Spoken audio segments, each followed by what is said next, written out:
Human beings have lived inside a comforting illusion for centuries. The belief sounds simple, almost noble. The harder you work, the more money you will earn. We repeat it so often that it feels unquestionable. And maybe that's why very few people ever dare to challenge it. But history has always been quietly disagreeing with us. The people who sweat the most are almost never the richest. The farmer bent over the soil from sunrise to sunset works harder than the king seated inside a palace. Yet the wealth never ends up in the farmer's hands. That contradiction is not an accident. It is the first truth most people never stop to examine. Hard work and money are not directly connected. If effort alone created wealth, every laborer would be an emperor. Every porter would carry treasure instead of luggage. Every soldier would return home soaked in gold. But reality moves in the opposite direction. Money does not flow toward exhaustion. It flows toward understanding, not to the one who works with his hands, but to the one who understands how to make systems move. Hard work is power, yes, but power without direction doesn't create wealth. It creates damage. The person who works endlessly often becomes so consumed by effort that he never pauses to ask a dangerous question. Who is my labor actually benefiting? Money is born where value is created. And value is not created by effort alone.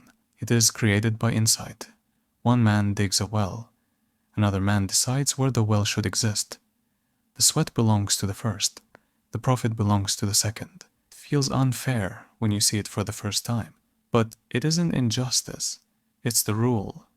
Money is not a reward for hard work. Money is a response to intelligence. The one who only works sells himself. The one who plans learns how to buy time, effort, and labor. This is the quiet difference between a servant and a king. The servant wakes up thinking, how much work do I have to do today? The king wakes up thinking, who will do the work, and when should it stop? Hard work, in many ways, is the most effective tool ever used to keep people poor. Not because work is bad, but because endless work leaves no space to think. And thinking is dangerous. Thinking creates questions.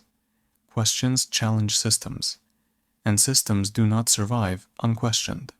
That's why society praises hard work loudly, but stays strangely silent about intelligence.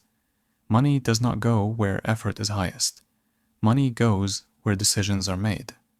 The decision maker can be wrong sometimes, but the person who never decides remains poor forever. The man who only works sells his time, and time has a ceiling. The man who builds systems is no longer bound to his time, and what is no longer bound has no ceiling. Money never chooses the exhausted body. It chooses the alert mind. A mind that does not run on emotion, but on calculation. That is why the hardest working people are often the most emotional. They say, I gave my entire life to this. But empires are not built by giving your life away. Empires are built by knowing when to act and when to step back. By knowing which battles are worth fighting and which ones will quietly drain you. Not every battle needs to be won. But stepping into every battle guarantees poverty. The hard worker often takes pride in honesty. And honesty matters. But honesty without intelligence is fragile. If a man stands in an open field, shouting the truth while the enemy raises a bow, his death is not caused by truth. It is caused by foolishness. Money does not follow goodness. It follows clarity. That sentence feels harsh, but it is true. Goodness is emotional. Money is mathematical. And mathematics does not bend for emotion. The person who only works waits for outcomes. The person who thinks in strategy decides them. That is why history has always had very few kings and countless servants. Poverty is not the absence of effort. It is the absence of understanding. Money never looks at sweat. Money looks at decisions. The person who spends his entire life only working ends up completing someone else's dream. The person who thinks, chooses, and makes deliberate moves builds his own path. And money has always followed the one who builds the path, not the one who keeps walking without ever asking where it leads.